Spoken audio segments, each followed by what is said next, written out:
Okay ready.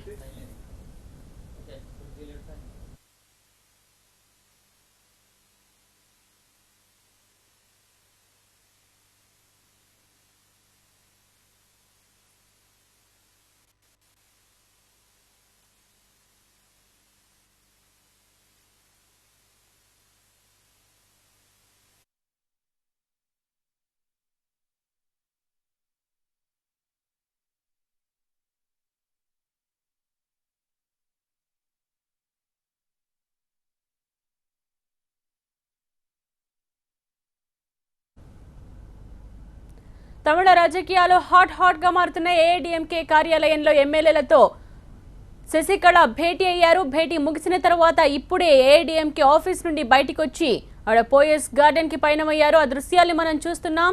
ఎమ్మెల్యేల మద్దతు నాకే ఉందని కరాఖండిగా చెప్తున్నారు శశికళ. ఇంతసేపు ఎమ్మెల్యేలతో భేటీ అయ్యారు శశికళ.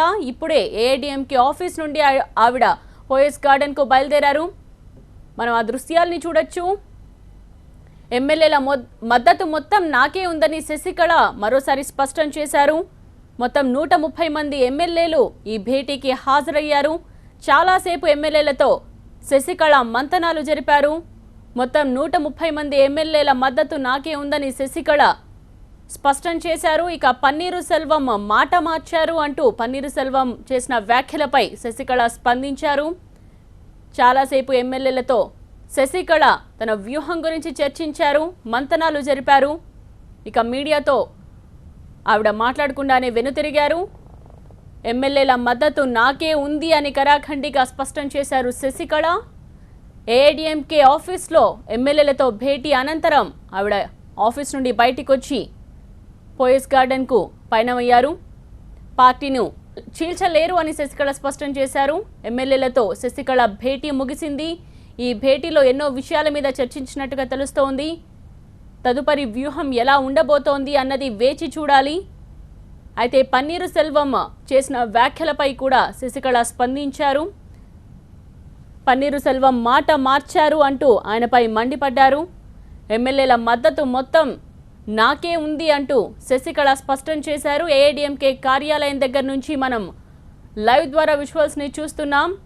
కార్యాలయం మొత్తం కార్యకర్తలతో నిండిపోయి ఉంది.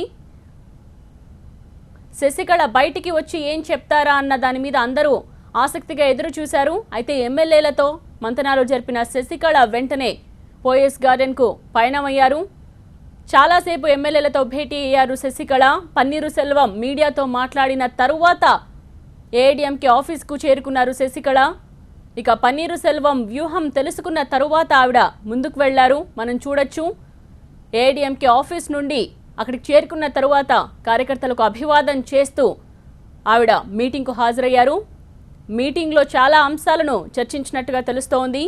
పన్నీరు వెనుక ఎవరో ఉన్నారు, కుట్ర పన్నారు అన్న విషయాల్ని ఆవిడ స్పష్టం చేశారు. ఇక మీటింగ్ అనంతరం బయటకు వచ్చి మళ్ళీ అదేవిధంగా అభివాదం చేస్తూ ఏఐడిఎంకే ఆఫీస్ నుంచి బయటకు వెళ్లారు శశికళ. అయితే పార్టీ గురించి ఆవిడ ప్రత్యేకించి మాట్లాడినట్టుగా తెలుస్తోంది. పార్టీని మాత్రం ఎవరూ చీల్చలేరు అని స్పష్టం చేశారు శశికళ.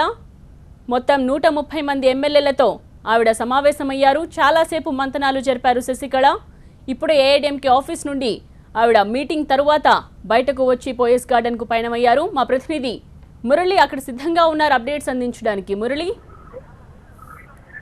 దాదాపు గంట పాటు ఎమ్మెల్యేలతో ప్రధాన కార్యదర్శి శశికళ భేటీ అయ్యారు. సమావేశంలో కీలకంగా ఎమ్మెల్యేలందరూ కూడా పన్నీర్ సెల్వం వైపు వెళ్ళిపోతున్నటువంటి ప్రచారం జరుగుతున్నటువంటి నేపథ్యంలోని ఈ అత్యవసర సమావేశాన్ని ఏర్పాటు చేశారు. దానికి 2 రోజుల నుంచి కూడా జరుగుతున్నటువంటి ప్రతి పరిణామం కూడా వ్యతిరేకంగా ఉన్నాయి. ప్రతి అంశానికి కూడా అడ్డుపడుతున్నటువంటి నేపథ్యంలో ఒక్కసారిగా ఏం చేయాలో తెలియని అయోమయ పరిస్థితుల్లో అర్ధరాత్రి సీనియర్ నేతలతో సమావేశమైనటువంటి శశికళ ఎమ్మెల్యేల సమావేశానికి పిలుపునిచ్చారు. వాళ్ళంతా కూడా ఉదయం నుంచి కూడా పార్టీ కార్యాలయంలో ఉన్నారు. 10 గంటలకి సమావేశం ప్రారంభం కావాల్సి ఉంది. కానీ పన్నీర్ సెల్వం మీడియా ముందుకు వచ్చినటువంటి నేపథ్యంలో ఆయన ఏం మాట్లాడతారో తెలుసుకున్న తర్వాత పార్టీ కార్యాలయానికి వచ్చారు. ఎమ్మెల్యేలందరితో కూడా మాట్లాడారు. ప్రస్తుతం జరుగుతున్నటువంటి పరిణామాలు కావచ్చు, జరుగుతున్నటువంటి ఏదైతే ఎమ్మెల్యేలందరూ కూడా పార్టీని వదిలి వెళ్ళిపోతున్నారని జరుగుతుందో సో దానిపైన ఆమె వాళ్ళని బుద్ధిగించే ప్రయత్నాలు చేశారు.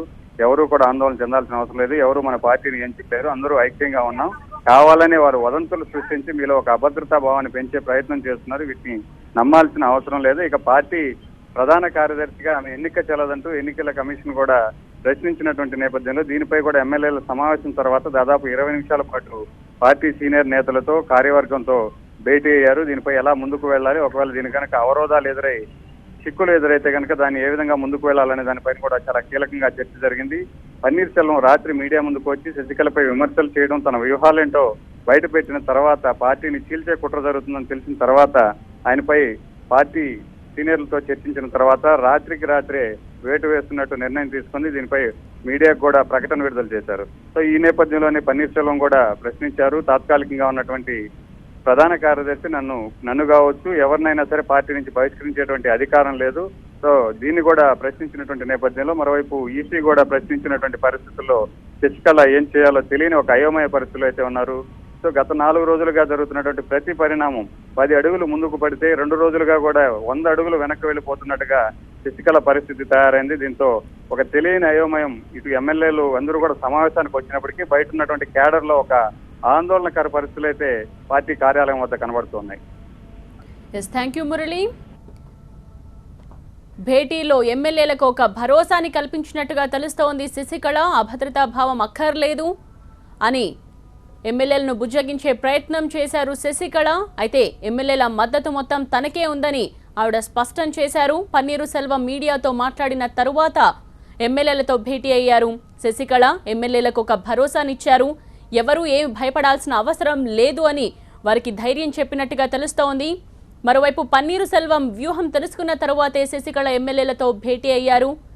ఇక శశికళ నెక్స్ట్ స్టెప్ ఏంటో తెలియాల్సి ఉంది. ఎమ్మెల్యేలతో శశికళ భేటీ ముగిసిన తరువాత ఆవిడ కార్యాలయం నుంచి బయటికి వచ్చి కార్యకర్తలకు అభివాదం చేస్తూ మళ్ళీ తిరిగి అక్కడి నుంచి వెళ్ళిపోయారు. పన్నీరు వెనుక ఎవరో ఉన్నారు, వారిని గమనించాలి, ప్రజలు ఇదంతా గమనించాలి అని శశికళ అన్నట్టుగా తెలుస్తోంది. శశికళ ముఖ్యమంత్రిపై స్పందించారు సీనియర్ న్యాయవాది సోలి సొరాబ్జీ. అక్రమాస్తుల కేసులో సుప్రీంకోర్టు తీర్పులో త్వరలోనే వస్తుందని, అప్పటిదాకా గవర్నర్ వేచి చూడాలన్నారు సోలి సొరాబ్జీ.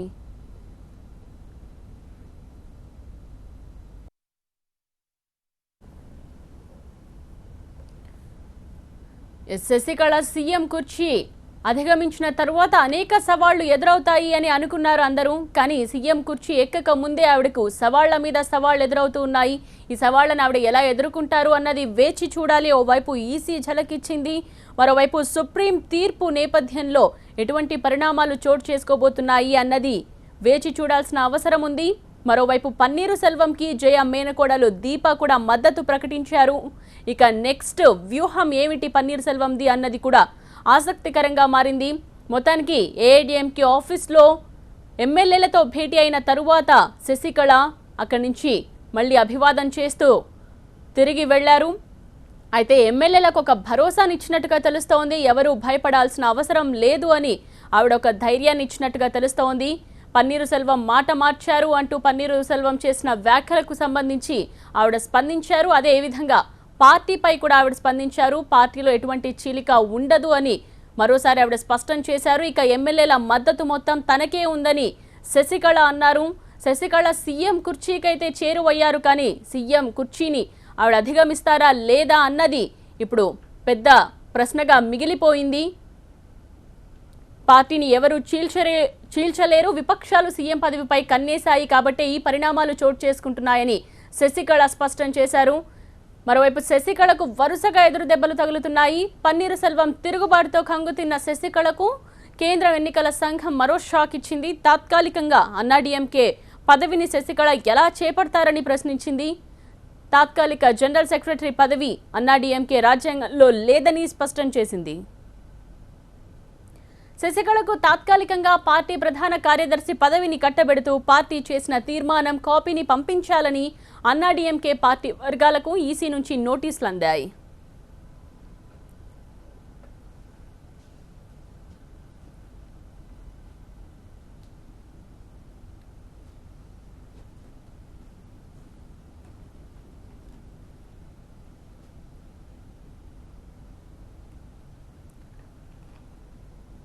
ఇక శశికళ ముఖ్యమంత్రి పదవిపై స్పందించారు సీనియర్ న్యాయవాది సోలి సొరాబ్జీ. అక్రమాస్తుల కేసులో సుప్రీంకోర్టు తీర్పు త్వరలోనే వస్తుందని అప్పటిదాకా గవర్నర్ వేచి చూడాలన్నారు సోలి సొరాబ్జీ. మరోవైపు తమిళనాడులో రాజకీయ పరిణామాలు వేగంగా మారుతున్నాయి. క్షణానికో మలుపు తిరుగుతున్నాయని చెప్పాలి. ఏఐడీఎంకే ఆఫీసులో ఎమ్మెల్యేలతో భేటీ అయ్యారు శశికళ. ఎమ్మెల్యేల మద్దతు మొత్తం తనకే ఉందని ఆవిడ స్పష్టం చేశారు. ఇంకోవైపు పన్నీర్ సెల్వంకి జయలలిత మేనకోడలు దీప మద్దతు తెలుపుతున్నారు. ఈ నేపథ్యంలో అప్డేట్స్ తెలుసుకుందాం. మా ప్రతినిధి మురళి అందించడానికి సిద్ధంగా ఉన్నారు. మురళి, సమావేశం ముగిసిన వెంటనే బయటకు వచ్చినటువంటి శశికళ మీడియాతో మాట్లాడుకున్నాన్ని వెళ్ళిపోయారు. కార్యకర్తలకు అభివాదం చేస్తూ వెళ్ళిపోయారు. కానీ సమావేశం ఇంత కీలకమైనటువంటి సమావేశం జరిగిన తర్వాత ఖచ్చితంగా ఆమె మీడియాతో మాట్లాడతారని భావించారు. కానీ ఎటువంటి వ్యాఖ్యలు చేయకుండానే ఎటువంటి స్పందన లేకుండానే ఆమె వెళ్ళిపోవడంతో కార్యకర్తల్లో కూడా ఒక తెలియనటువంటి ఆందోళన. సో ఉదయం నుంచి కూడా ఏదైతే ప్రచారం జరుగుతుందో ఒక తెలియని ఆందోళనతోనే వీళ్ళంతా కూడా అత్యవసర సమావేశం ఏర్పాటు చేస్తే ఎందుకు బయటకు వచ్చి ఒక స్పష్టత ఏడీఎంకే అధినాయకత్వం ఇవ్వలేదనేటువంటి ఒక ఆందోళనలో వీరంతా కూడా ఉన్నారు. సో ఉదయం నుంచి జరుగుతున్నటువంటి పరిణామాలు కావచ్చు, ఈ సాయంత్రం మరిన్ని పరిణామాలు కూడా చోటు చేసుకునేటువంటి అవకాశం ఉంది. ఇప్పటికే పన్నీర్ సెల్వం గవర్నర్ ని కలుస్తానని ప్రకటన చేసినటువంటి నేపథ్యంలో ఆయన ఢిల్లీకి వెళ్లి గవర్నర్ ని కలవబోతున్నాడు. జరిగినటువంటి పరిణామాలు కావచ్చు, అలాగే కేంద్రంలో కూడా హోంమంత్రి కావచ్చు, ప్రధానిని కూడా కలిసేటువంటి అవకాశం ఉంది. ఇప్పటికే ఆయన ఉదయం మీడియాతో మాట్లాడుతూ కూడా ఒక విషయం చెప్పారు. జయలలిత అనారోగ్యానికి సంబంధించి మృతికి సంబంధించి అనుమానాలు ఉన్నాయి. 75 రోజుల పాటు కూడా ఆసుపత్రికి వెళ్తే ఒక్క రోజు కూడా నేను లోపలికి వెళ్లి అమ్మను చూడలేకపోయాను, నాకు అనుమతి లభించలేదు. కాబట్టి ఈ అనుమానాలపై ఒక విచారణ జరగాల్సిన అవసరం ఉందని కేంద్ర ప్రభుత్వాన్ని కూడా ఆయన కోరేటువంటి అవకాశం ఉంది. సో ముందుగానే ఈ విషయాలన్నింటి కూడా పసిగట్టినటువంటి శశికళ కూడా జాగ్రత్త చర్యల్లో దిద్దుబాటు చర్యల్లో భాగంగా ఉదయం అత్యవసరంగా సమావేశాన్ని ఏర్పాటు చేశారు. ఎమ్మెల్యేలందరికీ కూడా భరోసా ఇచ్చి ఇక్కడి నుంచి బయలుదేరారు. ఇప్పుడు పోయస్ గార్డెన్ వెళ్ళిన తర్వాత ముఖ్య నేతలతో మరొకసారి కూడా సమావేశం కాబోతారు. జరుగుతున్నటువంటి పరిణామాలు కావచ్చు, ఉన్నటువంటి ఎమ్మెల్యేల్లో దాదాపు 130 మంది ఎమ్మెల్యేలు సమావేశానికి హాజరయ్యారు. మిగిలిన 3 ఎమ్మెల్యేలు మాత్రమే అందుబాటులో లేని కారణంగా రాలేదు. సాయంత్రానికి వారు కూడా వచ్చేటువంటి అవకాశం ఉందని తెలిసినప్పటికీ ఇంటెలిజెన్స్ రిపోర్ట్ చెప్తున్నటువంటి ప్రకారం 22 మంది ఎమ్మెల్యేలు ఇప్పుడు పన్నీర్ సెల్వం వెంట వెళ్లేందుకు సిద్ధంగా ఉన్నారు. సమాచారానికి వచ్చినటువంటి వారిని కూడా ఖచ్చితంగా మన వైపే ఉంటారని ఒక నమ్మకం లేదన్నటువంటి జరుగుతున్నటువంటి ప్రచారంలో ఎవరైతే ఆ 22 మంది ఎమ్మెల్యేలు ఎవరో గుర్తించి వారిని బొద్దిగించే ప్రక్రియను ప్రారంభించబోతున్నారన్నట్టు కూడా సమాచారం తెలుస్తుంది. మురళి, ఎప్పుడు పన్నీర్ సెల్వం ఢిల్లీకి ప్రయాణం అయ్యే అవకాశం ఉంది? పార్టీలో ఇప్పటికే ఉదయం 2 ఎంపీలు పన్నీర్ సెల్వం కలిశారు. మీడియా సమావేశం జరుగుతున్నటువంటి సందర్భంలో పాండ్యన్ కావచ్చు, వేట్రి అని 2 ఎంపీలు కూడా వచ్చి మద్దతు తెలిపారు. మిగిలినటువంటి సీనియర్ నేతలు, మాజీ ఎమ్మెల్యేలందరూ కూడా దాదాపు 15 మంది వచ్చి పన్నీర్ సెల్వంతో మాట్లాడారు. ఆయనకు మద్దతుగా నిలుస్తామని ప్రకటించారు. సో ఈ నేపథ్యంలోనే మధ్యాహ్నం మరికొంతమంది కీలకమైనటువంటి నేతలు కూడా పన్నీర్ సెల్వం ఇంటికి వెళ్లి ఆయనతో చర్చించి మద్దతు ప్రకటించేటువంటి అవకాశం ఉంది. సో సాయంత్రానికి ఆయన ఢిల్లీ వెళ్లే యోచనలో ఉన్నట్టుగా కూడా తెలుస్తుంది. ముందుగా అపాయింట్మెంట్ అన్ని కూడా ఇప్పటికే సిద్ధం చేసుకున్నారు. వెళ్లిన తర్వాత గవర్నర్ కావచ్చు, కేంద్రంలో ఉన్నటువంటి పెద్దలందరినీ కూడా కలిసి జయలలిత మృతికి సంబంధించి విచారణ కావచ్చు, జయలలిత మృతి తర్వాత పార్టీలో జరుగుతున్నటువంటి పరిణామాలు, పార్టీ ఎన్నికకు ప్రధాన కార్యదర్శి ఎన్నికకు సంబంధించినటువంటి అభ్యంతరాలన్నిటిపై కూడా విచారణ జరిపించాలని ఆయన డిమాండ్ చేసే పరిస్థితి. Thank you Murali. ముఖ్యంగా జయలలిత మృతిపై ఎన్నో అనుమానాలున్నాయని కేంద్రంతో మాట్లాడబోతున్నారు పన్నీరు సెల్వం. ఢిల్లీకి పయనమై గవర్నర్తో భేటీ కాబోతున్నారు. తదుపరి కార్యాచరణను ఆయన ప్రకటించే